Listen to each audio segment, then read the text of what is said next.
Hello, everyone. I have been researching, sorry I'm late. I've been researching about learning some things about the Latin Mass and why this points us back to Project 2025. So we'll wait until more people join. Okay, so this thing updated and I can't see how many people are here. Oh, we're only at 8. We'll wait a minute. Oh my gosh, Stacy, I've been spending about, a couple hours on this because I've been holding this video where I was talking about I could not understand why Mike Pence, Liz Cheney, and Asa Hutchinson came out against Trump. Now these are Christian nationalists who want us to become Christian fascist country. So why would they criticize a person that would expedite that? It made no sense to me.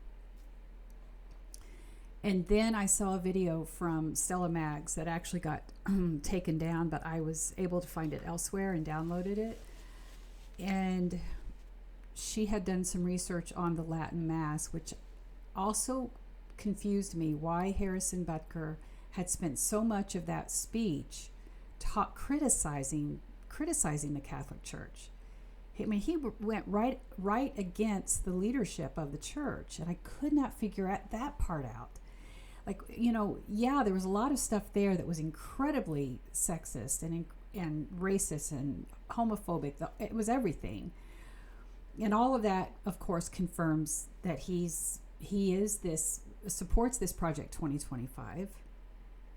But a major part of that was criticizing the church, and I thought, that's going to get back to Pope Francis, that he was criticizing the leadership of parishes and bishops, and I thought, why is he criticizing them? Well, when you find out what the traditional Latin Mass is, all of a sudden things started to come into place. I almost couldn't sleep Friday night looking at all of this. So we're going to talk about that today and see if I must have already said something bad. I'm only at 17 viewers? We were a couple hundred on Friday. So what did I say? What have I done here? What have I done? Thank you, Kathy. Or no, can't pray me away, Sam. Hi, you were here on Friday, weren't you? We had a good conversation, didn't we? I don't like this new view. I can't see where I am. I don't know what's going on. Maybe I said something already. I don't know. I never know what's up with viewers. Hi, Emily. I'm glad you're here.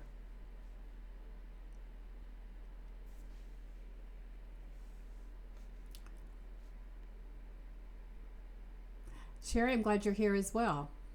Thanks for coming in. Just waiting for a few more to come in. Usually we have more than this, and that's cool. That's cool. We'll take whatever. Maybe talking about the LMM, the TLM, you think? It could be. There's a couple of names that I will have to avoid because if I use them, just like, it could be that I said Stella because it could be because there's a direct link to a person that if I say that name, anytime I say that name in a video, it'll get taken down. So that could be what's happening. I don't know. Hi from Indianapolis. Hey. Hello, fellow Hoosier. Indie Poet, I'm so glad you're here.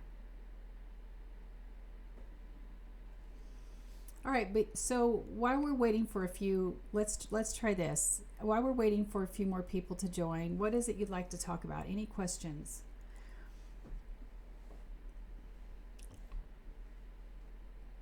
Any questions, comments, anything that you've seen on the news? Hi, Brian. Glad you're here. Hi, Talmadge. Thanks for joining. Appreciate you all being here. Anything you'd like to talk about? If not, I'm going to dive in. I got lots of research here. that means we're only going to have 10 people on the live, that's okay too. We'll do it. We'll make it work. Then I'll turn this into a video.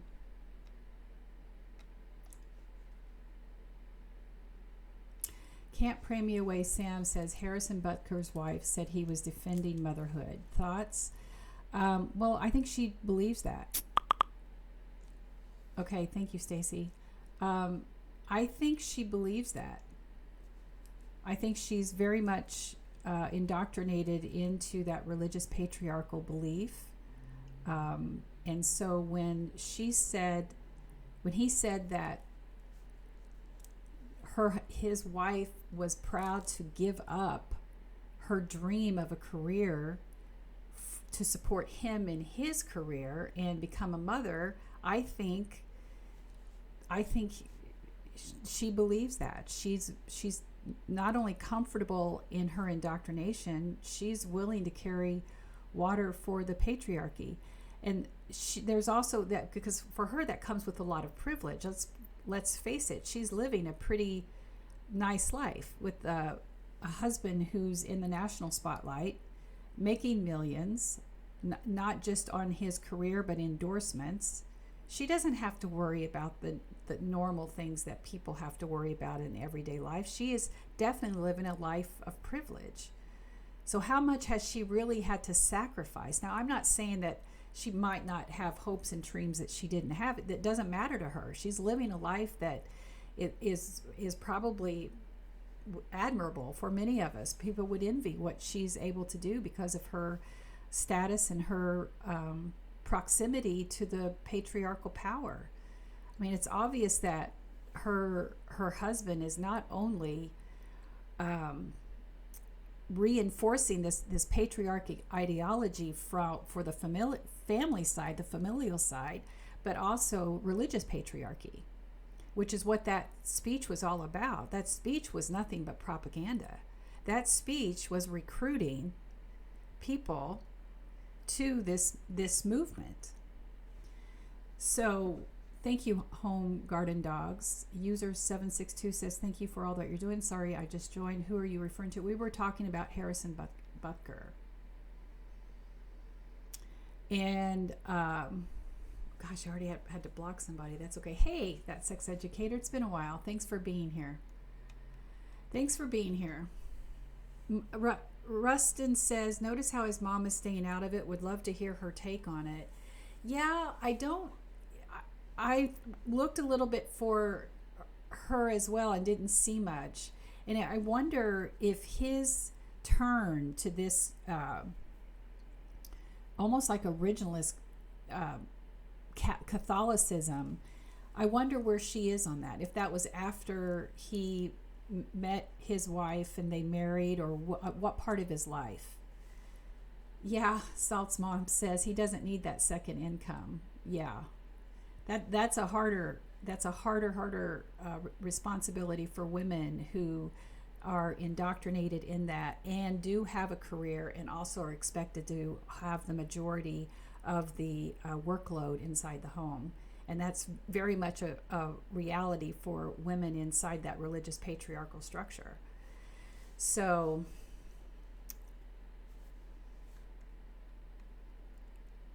I have some notes here that I want to go into a deeper explanation about what this Latin Mass is. We'll see what this does with the live. For some reason, we're not getting out there, but that's okay.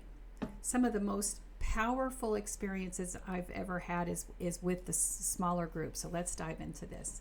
Cherry Murray says they're just desperate to hang on to their perception of power. That's all. Yep.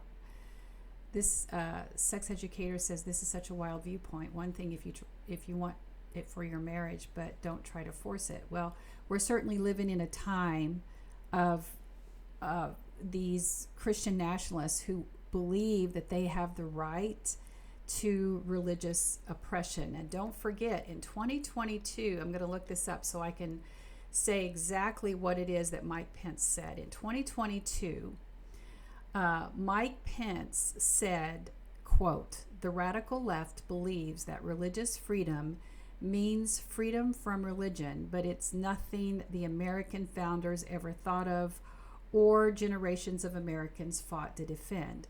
What he's saying there is his version of religious freedom, which is the tenet of this Christian nationalism. This is that they believe that religious freedom means that they, as Christians, and not just Christians, we're talking about a subset of fundamentalist, primary evangelical Christianity. Fundamentalist believes in the fundamentals of the Bible. You read it literally. As it's stated in the Bible, these things happened and this is the way we live our life. So yes, women should submit to their husbands. Women cannot be leaders. Anything that you see there, and then they just push away the uncomfortable parts. For instance, where their religious heritage, where the Bible explicitly supports things like, like slavery, and their religious heritage also use those Bible verses to rationalize our country's history and being able to hold on to their entitlement to enslave black humans. They use those verses to justify that. They don't want to talk about that, the fact that those verses are in there, but those very same that same belief system is what's entrenched in Christian nationalism. That's why this is so dangerous and problematic. Because if they're looking at it through this literal view, and we know that they want to annihilate the rights of the LGBTQI plus community, we know that they want to annihilate anything that has to do with all the rights that have been fought for up until now to create more equity and social justice in this country, then you can see which way this is headed. When you know that some of our Supreme Court justices are very much originalists, which means they want to take us back to the ideologies prior to civil rights.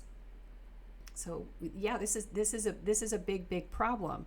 So that's what Mike Pence said, and in 2015 he literally tried to pass it got written into law here in Indiana, and there was such a backlash that even though he tried to minimize, like, oh, everybody just misunderstood it. No, the law said exactly what he's saying here, which is anybody in Indiana, you can deny them medical services, you can deny them business, you can do whatever you want if your religious freedom, if your religious beliefs prevents you from serving them, from honoring them, for baking that wedding cake, for marrying, whatever it is, you have the right not to serve them if it goes against your religious beliefs. It was a very, very toxic law that immediately had to be walked back. That's why we call, here in Indiana, we call this state our hold my beer state. You think it's bad in Texas. A lot of what happens here just flies under the radar. But we are redder than red here, for sure.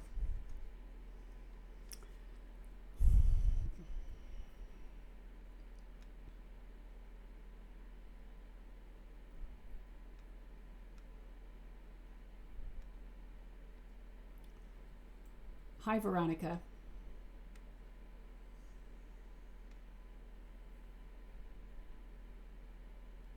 Yep.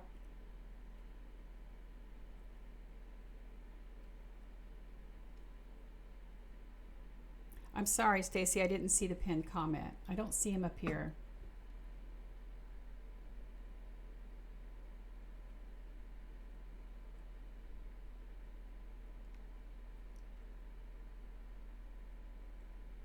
Just catching up on comments here real quick.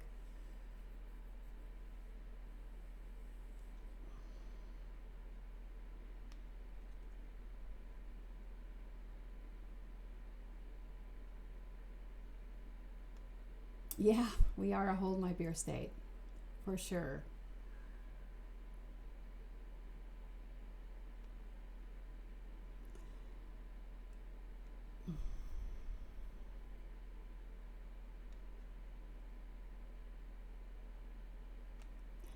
Going to lose our okay.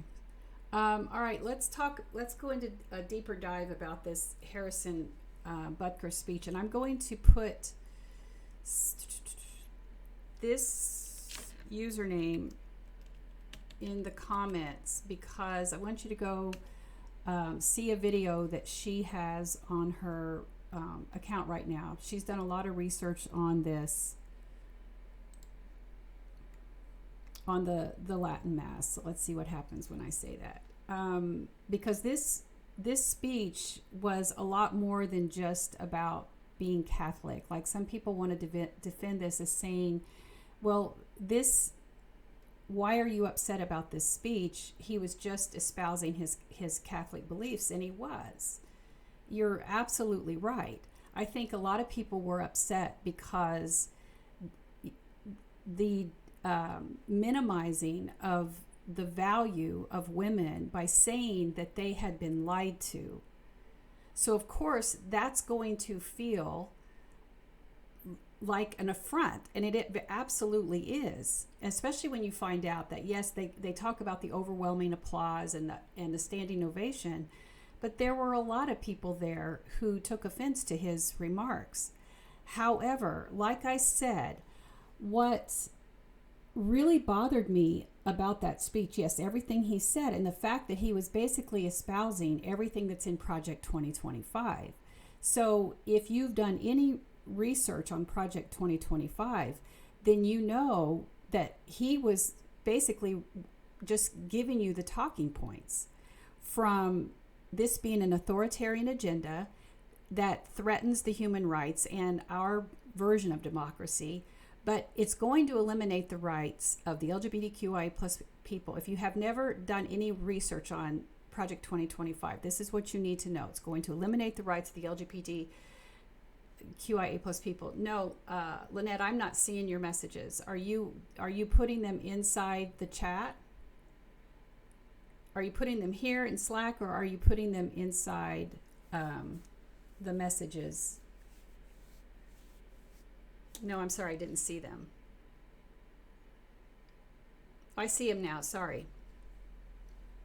Going to do away with DEI, going to do away with the Department of Education, going to do away with the Department of Commerce, the Environmental Protection Agency, fire all the civil servants and replace them with Christian nationalist loyalists. Those people are being trained right now. If you go to the Project 2025 website, you will see that they have places where you can actually sign up for Leadership Academy and learn everything that you need to do to become a loyalist. Because they want to be able to expedite this plan as soon as assuming that they're going to have a conservative president to be able to come in and put all of this in place at once. So that's what they're doing. They want to defund Social Security, do away with the Affordable Care Act, eliminate Medicare, and definitely create more tax cuts for the wealthy. Forget anything about, hi, Tori, didn't know you were here. Forget about anything that would happen for middle class or anything. Nobody cares about that inside Project 2025. What they're trying to do is make sure that religious patriarchy, which is so entrenched into our governmental patriarchal structure, that they're trying to make sure that that is protected. So the way you do that is create more of a division between the wealthier classes and the middle and the lower classes. That's what they're trying to do. Jim, absolutely. Hi. He's the face of the Latin Mass movement, and I think that's what that speech was exactly. That's exactly what it was about. That speech was about putting him front and center as the Latin Mass movement, and this was a critical piece when you start to see what looked like some infighting. When you have Mike Pence, Liz Cheney, and Asa Hutchinson coming out and verbally opposing Trump, saying they do not support him, will not support him for president. And that perplexed me, because you think any person that has that kind of agenda that Trump has, that's going to expedite the Christian nationalist agenda, right? So why would they oppose him? Why would they oppose him? And I thought, well, maybe it's because they fear him, because I think he does want to be a complete authoritarian. And his agenda is so extreme from what he wants. I think he'll never want to leave office. I don't care what he told that person in that Time magazine. He has said it before. Maybe if people don't want me to leave, I won't leave. Trump always says what he wants to do. Somewhere back there, he might walk it back, but he always says what he wants to do. Yeah, exactly, Salt's mom. Trump's agenda is Trump, period. So why would they come out against him? And so I did a video a couple weeks ago where I played a trending sound and I said, basically, what are they up to? And I put that in a playlist called Project 2025. And if I'm able to bring this live, what we're talking about today, into some succinct talking points, I'll clip it and make that a video as well, because I do think that there's a link to Harrison Butker and the traditional Latin Mass, and the fact that Mike Pence, Asa Hutchinson, and Liz Cheney are not endorsing Trump. And I think that we're getting clearer now on all the operatives that are behind either Project 2025 and or Donald Trump. So let's just sit for a minute and talk about Mike Pence, Liz Cheney, and Asa Hutchinson. Now, every one of them are considered evangelical, fundamentalist, conservative type Christians who have done things to annihilate the rights of others. I told you about Mike Pence and religious freedom here in Indiana, and also what he says religious freedom means. His definition of religious freedom is absolutely religious oppression based on his Christian beliefs. Liz Cheney voted, when she was in office, she voted with Trump 93% of the time. You can look this up at a website called 538.com. USA Today fact-checked it, and CNN.com also has one that says that she is concerned about a Republican House majority in 2025. So she's concerned about it, yet she voted with Trump 93% of the time. However, she also celebrated when SCOTUS struck down Roe v. Wade. So she is a conservative Republican. She is this type of Christian. Asa Hutchinson signed into law in 2021 a bill that would allow medical workers to refuse treatment of LGBTQI plus people. So we're not talking about heroes here. We're not talking about anybody who's an advocate for human rights. Every one of them is a threat to human rights. So why are they going up again? Why did they come out publicly to say they will not support Trump? It doesn't make any sense, because every one of them fits into the Project 2025 agenda. So what are they seeing? What do they know? And then all of a sudden you have Harrison Butker coming out and saying that for the first part, if you haven't listened to the entire speech, you need to listen to it to understand what's going on here. Because for the first part of the speech, and I would guess even primary part of the speech, he's criticizing the Catholic Church leadership. He's criticizing the archbishops. He doesn't come out and mention the Pope, but it's very obvious that he's criticizing all of them to follow a moral code that's sidestepping. That's how I read it, and I'm not Catholic, but I could read through it and thinking, you have this man standing up at a commencement graduation for college students criticizing church leaders but never mentioning the Pope. This was very passive aggressive.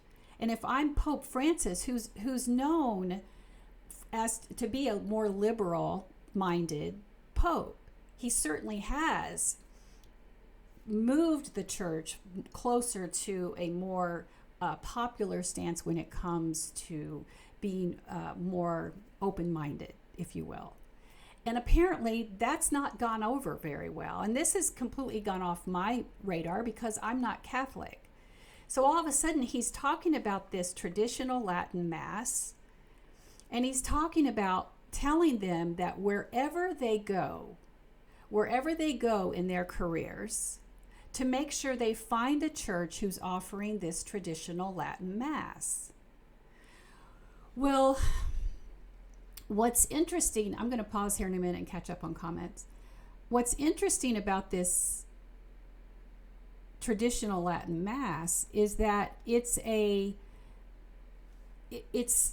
before the reforms of the Second Vatican. And again, I'm not Catholic, so I'm not going to get down into this very much, but now the Pope has come out and said, look, you can't use the Latin Mass unless you get approval from the Vatican, because the Pope has come out and accused the Latin Mass as being a movement that's embracing an ideology. So when you start hearing things about ideology versus beliefs, you're starting to see people holding on to some values that the Pope is trying to move the church away from. And now you have Harrison Butker getting up at a commencement speech and saying, no, find a church that offers a traditional Latin Mass, when it's obvious that the Pope is trying to control who says the Mass, traditional Latin Mass, and basically denying ones if he wants to do it. So this is a pretty big deal. Now, again, I put in the comments, did you find that, Stacy and Lynette? Because there was a video that Stella Maggs did, and it almost immediately got taken down. And I think I know why, because she mentioned the name of a person that's inside white supremacy that we can't even say the name, because if we do, we will our videos get taken down. So we want to be careful with that. And I probably should have just said YT supremacy, but we'll see. Anyway, there is an article that you can go find at the New Yorker, thenewyorker.com, and look for what's behind the fight between Pope Francis and the Latin Mass. newyorker.com, what's behind the fight between Pope Francis and the Latin Mass movement. And in there, you're going to find a lot of information, including the ties to the Latin Mass and Josh Hawley. Now, that name should ring a bell and move you closer to how entrenched the Latin Mass is into this authoritarianism movement. And if you want to know more, so I can't say the name of this person who's linked to the Latin Mass, but if you look up on pbs.org for an article that starts with, we asked 57 Republican lawmakers if they condemn Trump's dinner. If you just get that much, you'll get the rest of the article, and it will show you the name of the person who's linked with the traditional Latin Mass. You can also find that information at Right Wing Watch. Their November 25th, 22 post, and I believe you'll probably find that on X, formerly known as the Bird app. So, we know what Josh Hawley is. If you go to that PBS article again, just look for, we asked 57 Republican lawmakers if they condemn Trump's dinner. You're going to find this other person. These are all friends of Harrison Butker. And they're all part of the Catholic movement. And the Catholics, which I didn't know this, is the largest Christian denomination representative in our government. Second is Baptists, most likely Southern Baptists. November 25th, 22. I'll stop a minute and I'll get caught up. And thank you, Lynette. I'll try to get you these articles. Actually, they're in the resource and research document. Do you have that? Do you have that document? I'll try to get it to you. I never can move these darn boomer in technology.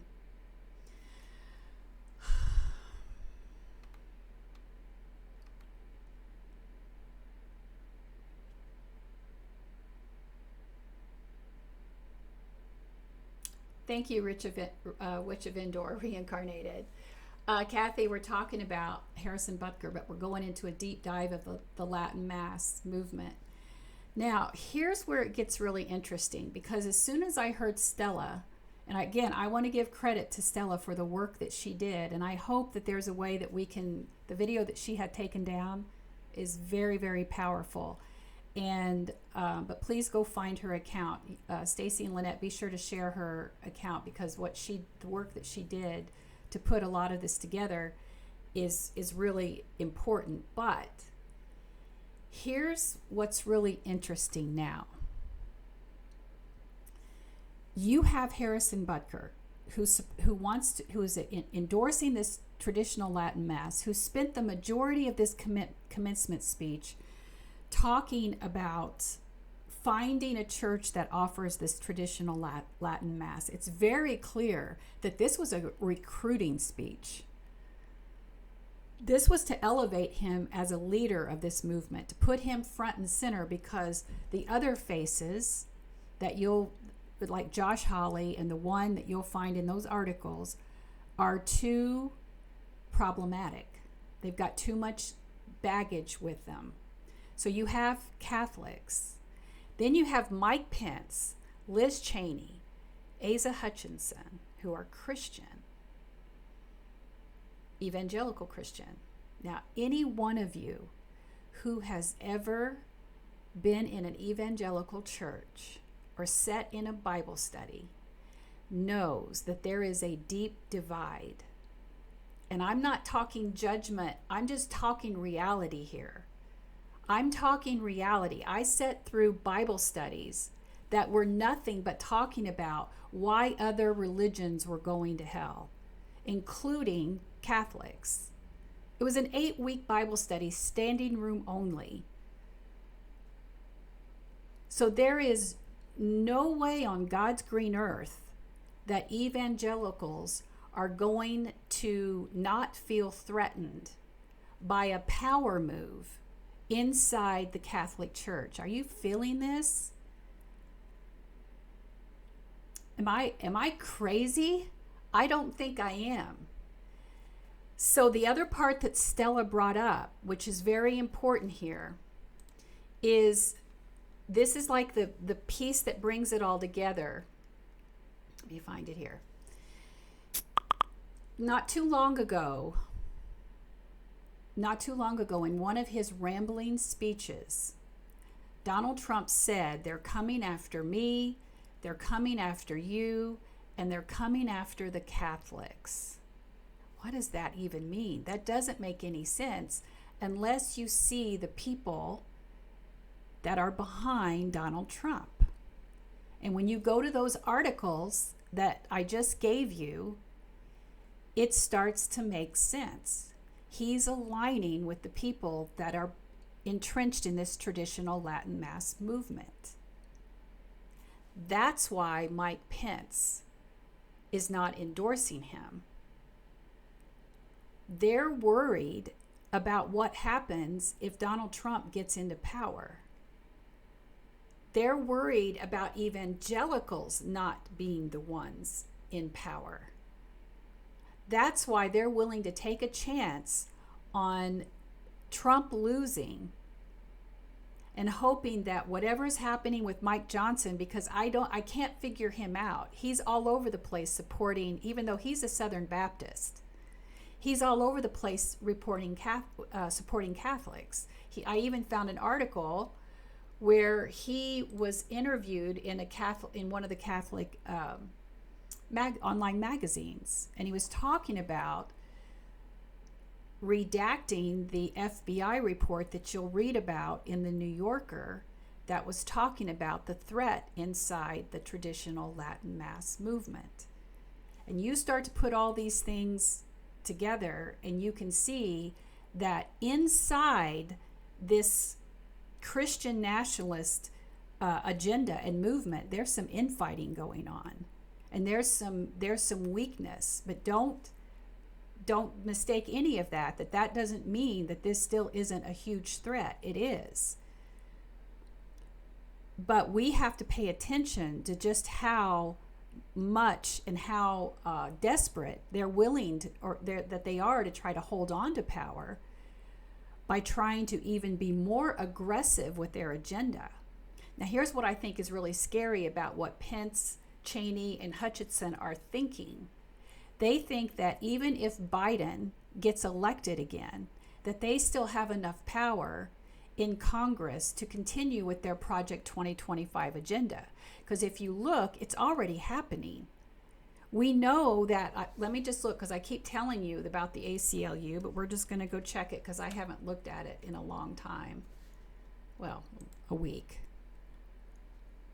You can go to aclu.org and just look at legislative attacks on LGBTQIA, and we're up to over 515 anti-LGBTQIA plus bills in the United States right now. And it ranks them by state on what's happening in the United States. That's Project 20. We know what's happening to women's rights.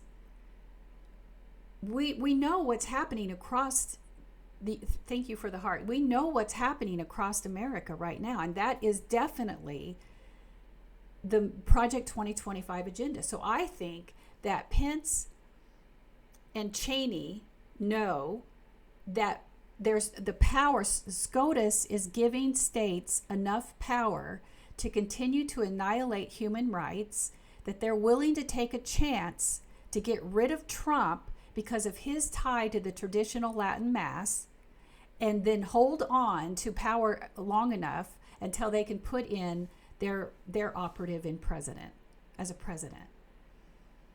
This all makes sense. I'm not crazy. I'm not a conspiracy theorist either. What are our comments saying? Where are we? Thank you, Jimmy.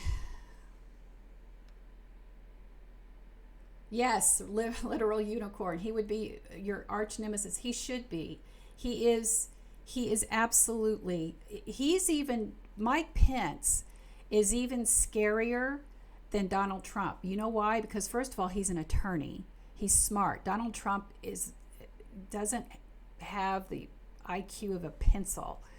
He really is not a smart person. Mike Pence is smart. Mike Pence is a politician. Mike Pence knows all the language, too, of a church leadership. He knows how to gaslight. He knows how to manipulate using patriarchal language from both the dynamics of government and family, but also religious patriarchy. He's dangerous. AF. You just need to go back and research what he did as governor. There's a reason he was on Donald Trump's radar, because he knew he would be the darling of evangelicals. He knew they would. Now, there's still a ton of evangelicals that support Donald Trump. And I don't know if there's something in their playbook to try to pull their support away. Because inside the you've got to be honest. Inside the modern American evangelical church is a huge YT supremacy movement. It's where it began. And they have tapped into that. They know the language. They know the fear mongering. They know how to motivate that base to have them vote for somebody as awful as Donald Trump. Okay, let me see. I wanted to go over between all this and try to deconstruct. I sure could use a dose of hope or joy. Joe, I'll come right back to you. I promise. Yeah, the religious freedom that he put in place in Indiana was it was awful. Jenny, right. Mike Pence was selected as VP to make Trump more palatable to evangelicals. Absolutely. There's a great podcast that I believe The Atlantic did on how they recruited the evangelicals and how they actually tested the waters before they actually started actively recruiting Trump and preparing him to woo the evangelicals. It's fascinating. I'll see if I can find it. I have a couple of questions over here that I'm going to try to get to. And this, Joe, this kind of goes with you too. How to balance the anxiety of the times and the aches of deconstruction. There's so much. So we're going to talk about that. Well, one thing that, Joe, I want to address this to you, but and whoever, maybe you wrote both of those. This is hope. The reason we're doing everything that we're doing, I just realized I'm not straight. I got to fix that in case I have to clip this video. This is hope. Activism is hope. If you didn't have hope, then you would just give up. And I know that requires strength, and I know it demands respite. So in other words, you do have to find those places where you turn away and you are able to touch the ground. You are able to breathe. You're able to move back into yourself and say, I give myself permission to take a breath, to disconnect, to disengage, and find myself before re-engaging, committing to your education, committing to activism, committing to making sure that you're telling one or two people, getting into conversations with them. Sometimes those are uncomfortable conversations, but I'm going to tell you, it drives me crazy how many white people do not understand the threat of Christian nationalism. And the reason is part of it is privilege.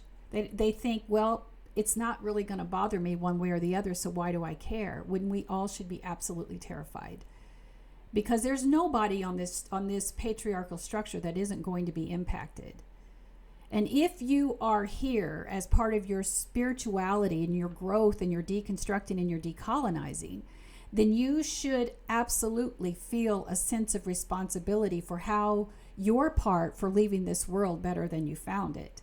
And better than you found it means that we are no longer falling asleep so that these sexist, homophobic, xenophobic, racist, YT supremacists have any hope of ever being in power ever again, because we clean up the system enough to make sure that this won't happen again. We don't go back to sleep just because Trump is defeated. It's not even close to that. We should have been acting with a sense of urgency the minute that Amy Coney Barrett got selected to the Supreme Court. We should have seen the writing on the wall that led us to a place where a Supreme Court justice is flying a flag upside down, for God's sake, and all we're saying is that he should recuse himself from any of the discussions related to the insurrection. No, he should be completely barred from the Supreme Court, but our system is such that we set them up as gods. No, all of this needs to be dismantled, and it's up to us to do it. So inside activism is hope. When we can find tangible ways to move forward. And I know that right now it feels like we're grinding in the mud, but this is how we start figuring out action by talking about it.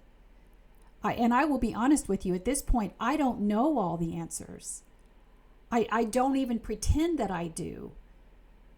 And I spend a lot of time every day listening to people and learning. There's some amazing lives on in the morning and early in the morning. You can just sit and listen to them. You know, Mr. Jones is one of my favorite, because if we're not listening to the people who have been historically oppressed, then we are just making assumptions through our own white filter about what problems need to be solved. And we're just once again setting ourselves up as white saviors. We're not doing those things anymore, people.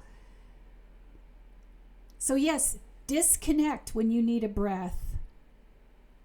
Go give yourself permission to take care of yourself, whatever that looks like, and then re-engage with a commitment that you're going to leave this world a better place than you found it, because that is sacred activism.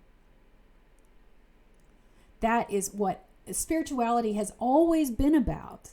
We've been duped to believe, in order to perpetuate this organized religious institution, we've been duped into believing that it was our work in the church and that our salvation is the stars that we get in our crown for all the things that we do.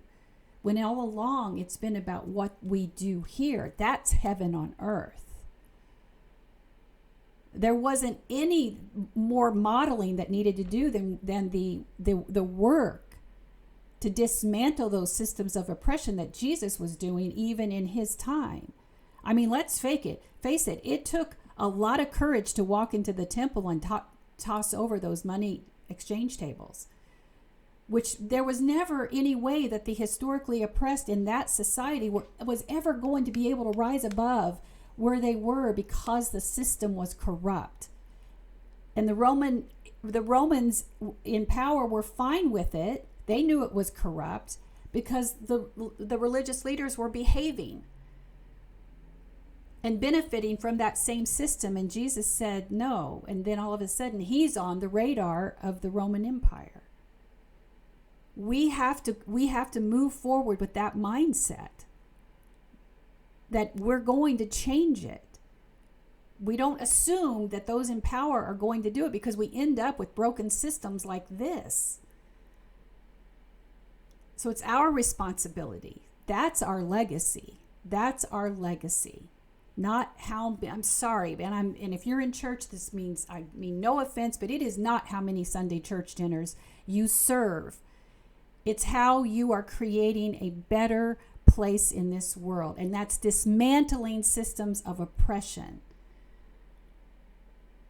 Not sending a bunch unprepared, unqualified white kids off to some country.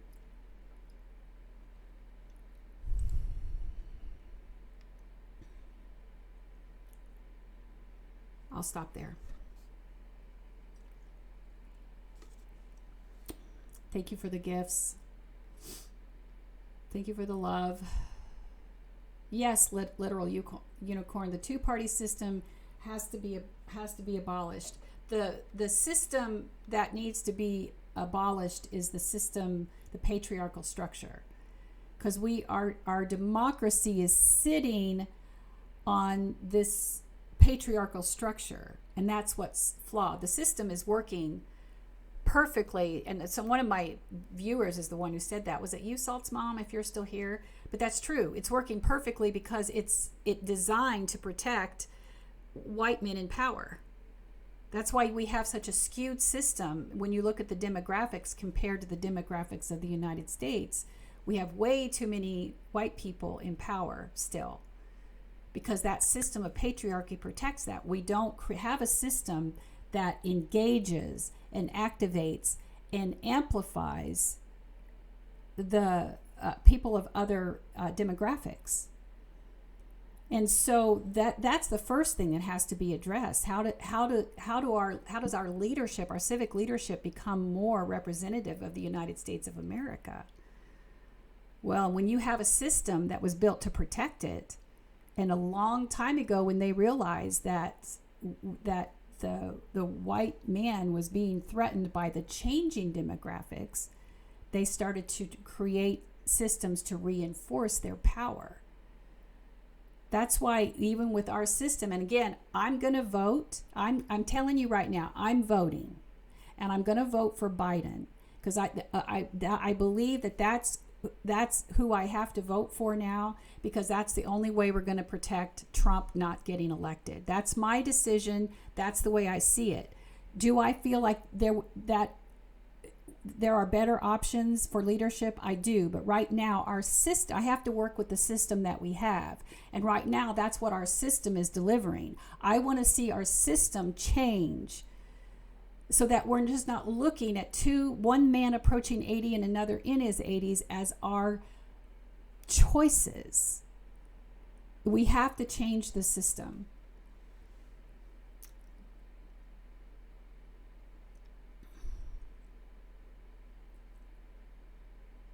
I hope you're right, Pancakes. I hope you can turn Texas blue. I'm glad you're back here, Sherry. I understand that, Silver Lily. I don't really like to tell people who to vote for, but I just want to make sure we're doing whatever we can to protect our democracy at this time. It's all we got. It's broken, it's flawed, but it's all we've got. It's our best chance. Thank you, Gypsy Moon. Salt's mom, I preached the gospel statistics in 2016 to no avail. I had people mocking me in 2016 because I said Trump was going to get elected. When I heard him say that he was calling for a ban of Muslims entering our country, I knew he had won. I mean, I really got chills. I knew he had won because I knew what was sitting in those pews because I had heard those sermons all my life. And I knew the xenophobia that was there, and they just needed to hear a leader. They needed to see that on the platform.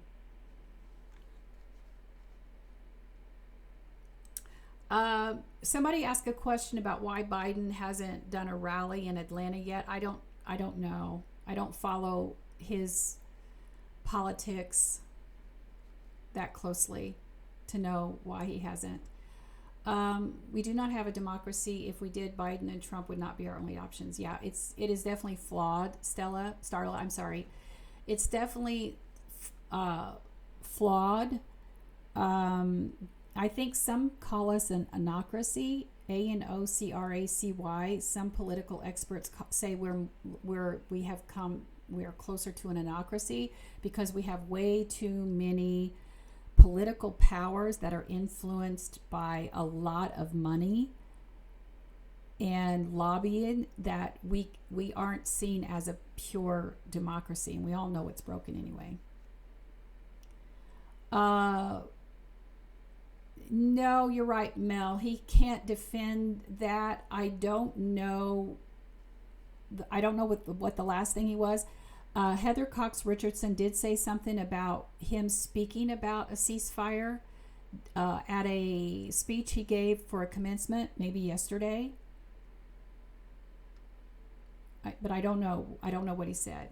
Starla says, I don't want to be forced to vote for anyone receiving funds from AIPAC. I agree. It's very problematic.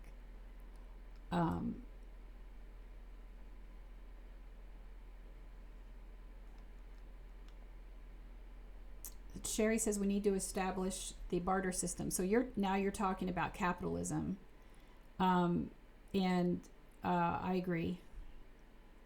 There's certainly a close correlation to what we are experiencing, and especially corporate greed. We are hostage to it, and how much influence they have on our government, and much more than the voice of the people. Literal unicorn, I agree. I wish we could get actual representation. But you got people like, not that there's not some good people in politics, but eventually something comes up and they show up. They show their true self, just like Jeff Jackson did.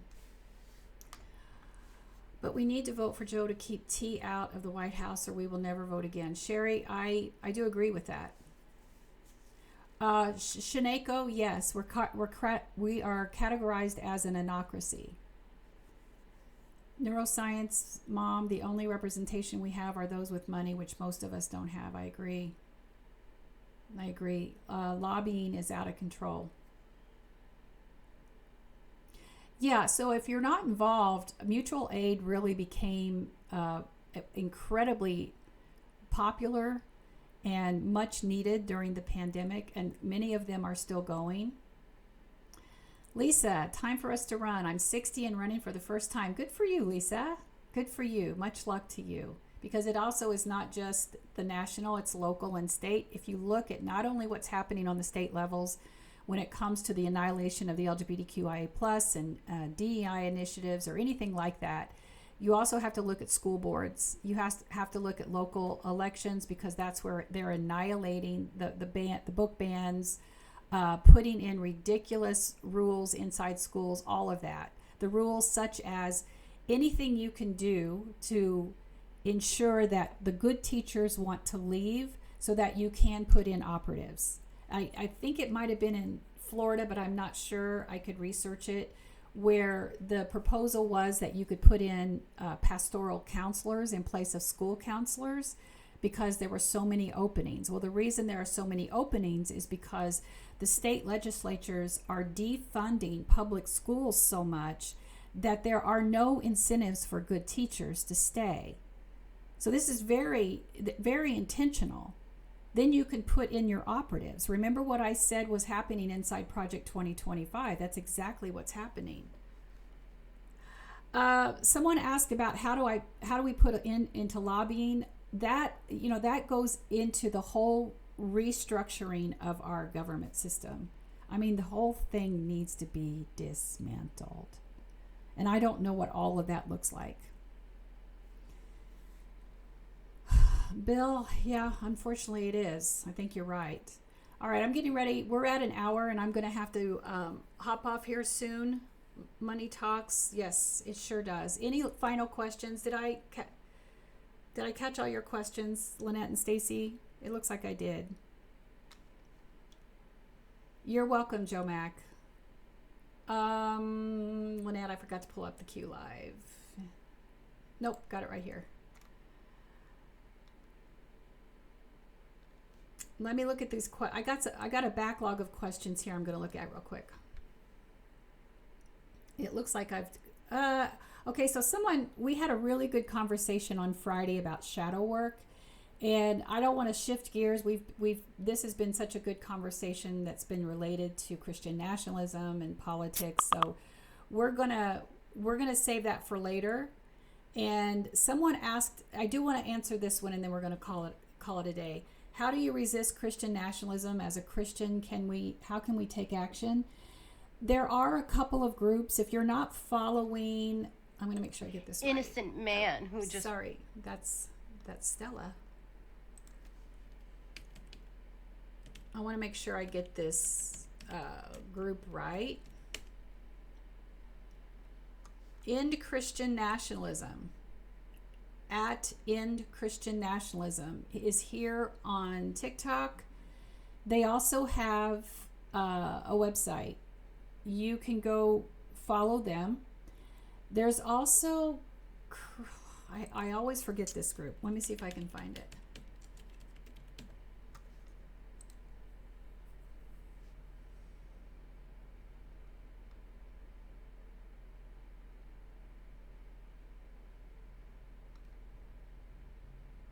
I can't find it. I'll have to look for it again. It's hang on. I might have it an email. I do things the old-fashioned way. I print them because I can't figure stuff out. Oh, I did. I kept it. Woo-hoo. All right. It is called Christians United to Defend American Democracy. Christians United to Defend American Democracy. What I'm seeing now is that they are having a training sessions for leadership inside church, but there might be other things. I've never been able to. Christians United Defend American. I can't find a website for them.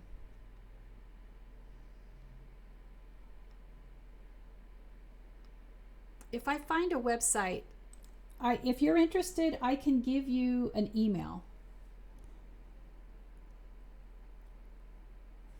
Hang on, I might have found it.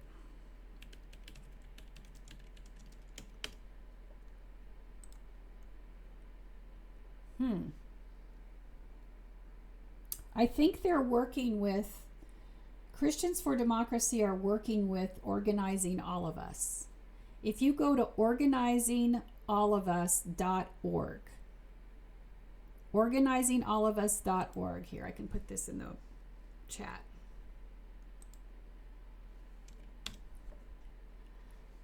There you can find a PDF. It's worth reading. It's not that long. It's about 75 pages.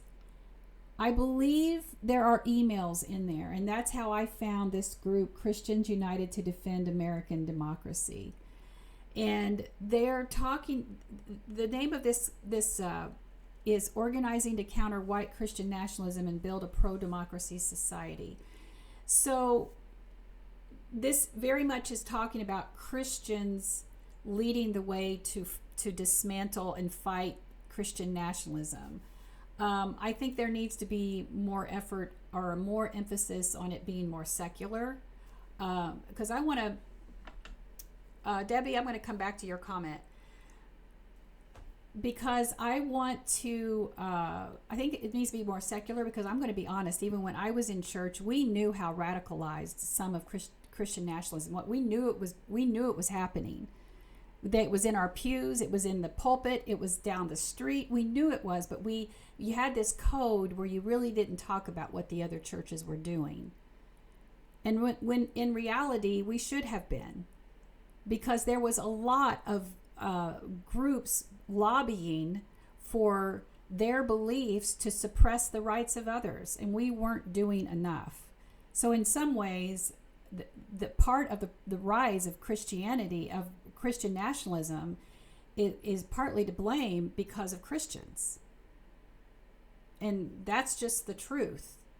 So we need to look at a more secularized movement and not think that we're just siloed inside one. Christians shouldn't think they're just siloed and think they're the ones that's going to solve this problem. It's not going to happen. Debbie says, I'm a born-again Christian that loves America. Good for you. Why are you trying to deconstruct people's faith? I'm not trying to deconstruct anybody's faith. They come here after they've been harmed by religion and harmful ideology that made them believe that they were worthless, or they experienced some kind of spiritual gaslighting or bypassing, or they've experienced religious trauma. And they start to deconstruct when they realize that they've been sold a bill of goods about how their proximity to that Christian ideology was something that they had to have in order to, quote, be the good Christian. So I don't sit here and proselytize that they have to even to leave their faith or anything. But if they want to start to deconstruct, then I'm here for them.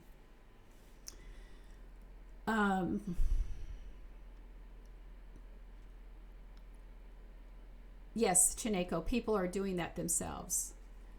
Kristen says, the most trauma I have experienced is my grandmother telling me, thank you for the heart, is my grandmother telling me about the rapture. Yeah, how old were you, Kristen, when your grandmother told you? Because I was 9. I was 9 years old when I found out about the rapture, and I was absolutely terrified. And not only was I terrified, I remember where I was sitting. I was at a farmhouse in one of our families. The eggs sitting in a bowl on the counter with the you left the butter out too. You just put a towel over it during the day so the flies wouldn't get on anything. And I was told about walking the streets of gold, and all the family would be there. And all I could think about was, I'm going to be left on this earth because I'm not a good enough person without my family. And I immediately started crying, and then I got mocked. Because inside that indoctrination, there's no place for emotion. There's no place of feelings. So that detachment of your faith from your feelings begins really early. Because this is the same side of Christianity that says, well, you don't need Prozac, you just need Jesus. You don't ever need a doctor. If you're sick, it's because your faith isn't strong enough. If bad things are happening to you, it's because, like, well, you must deserve it. God must be angry for you. You might need to pray harder. So all of that, and that was the start of it. And then I realized then that they weren't safe for me to talk. Those people were not safe for me to talk about my fears.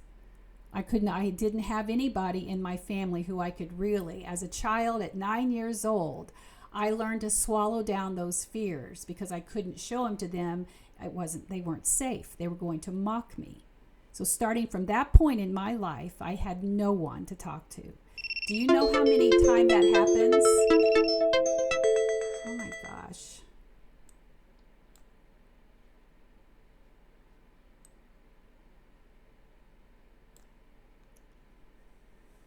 Am I still here?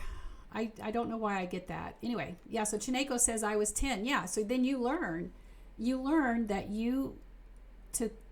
that there's nobody safe that you can talk to, or your feelings aren't valid. So anytime you have those feelings, then you feel that conflict that somehow you're not a good person because you're having these feelings. it starts really early. That's spiritual manipulation. That leads to religious trauma.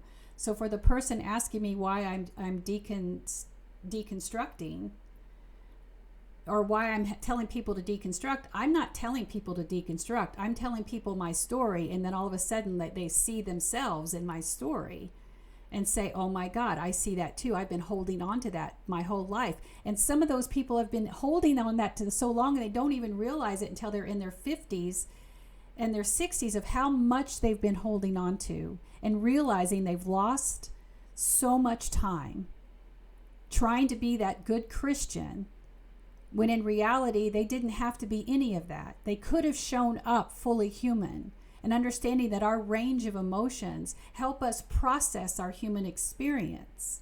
There wasn't anything that said that that was bad faith, other than the indoctrination that needed to control us. And by controlling us, it keeps us in the pews, and it keeps us tithing. Chris, did someone ask you to say that? Have you written any books, and do y'all have online services? I do have online services at revkarla.com.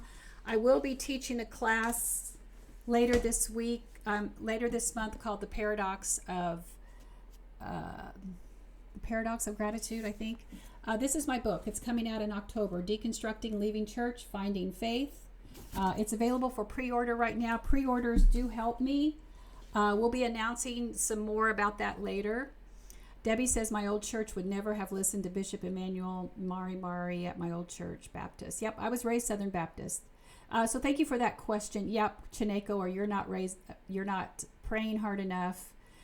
Shenanigans. We learn to be submissive to God and men, hence Micah Miller. Absolutely. How many of us were just triggered by that alone? Just some of the things that we heard from her. That whole way he announced her passing was about that same indoctrination. He says, I'm going to tell you something. You're to leave, and you need to come back and give money. I mean, not in those words, but that's exactly what he was telling his congregation. He gave them the instructions, and then he told them that she had gone. Because the most important thing, it doesn't matter. Doesn't matter what's going on in your life. You got to keep giving the church. And we're talking about a church that had millions and corrupt AF. That's what a lot of them. It's all right, Debbie. Most people make assumptions when they first get here. So I hope we helped you. Irene says, I attended a church at 41, was told I had to get permission to marry. Bye. Yeah, there's still those churches out there. I am friends with someone who, she was a single mother. And this happened right here in Indiana. She was a single mother. And one night, she got a knock on the door, and two elders, men of course, from her church came in and said, we don't believe that as a single mom, you should be raising your two sons, and your other one is already 18, so we're going to take over raising your 13-year-old. And they took him. That night, she packed him up, took him. And the sad thing is, now that son completely deconstructed. He doesn't want anything to do with religion. The mother is still a part of that church. But when she tells that story, you can see the pain so much trying to come up, because she regrets that. She knows that caused a division between her and her son that will never be healed. And because of that, he will never touch religion. And I say good for him now. But she then pushes it back down because she feels so strongly that her need to be a good Christian, based on what that church is telling her, that she has no right to those feelings. She has no rights to them. It breaks my heart for her. Same person who told me she'd never be able to call me reverend because women can't be ministers, but that's a whole other story. All right, I really am going to quit. I've got some other work I need to do. This was a really good conversation. I will try to piece together a video from all of that. If you were here for the traditional Latin Mass, We got to stay on top of this. We're putting these pieces together. Can you feel it? Were you all here for that part where I was talking about Harrison Butker and traditional Latin Mass and all that stuff? Because that is important stuff. We got to keep watching what they're doing, because the more we can put these things together and expose them for the frauds that they are and for their real agenda, these people who are talking about God, Christian, and country, this is not what it's about. It's all about power. It has been about YT supremacy since the 60s. Since the 60s. And if you want me to do a deep dive in that, we can do that as well. Yes, we're waking up, for sure, for sure. Come back, my reasons would hurt their feelings. Where have you been? Come back, my reasons would hurt their feelings. You must be in the middle of telling me something. All right, thank you all so very much. We'll be back on Wednesday about noon Eastern. I'm sorry if I'm a little late, but we will get here soon. Thank you all very much. Make it a great day wherever you are, and we will talk soon. Bye for now.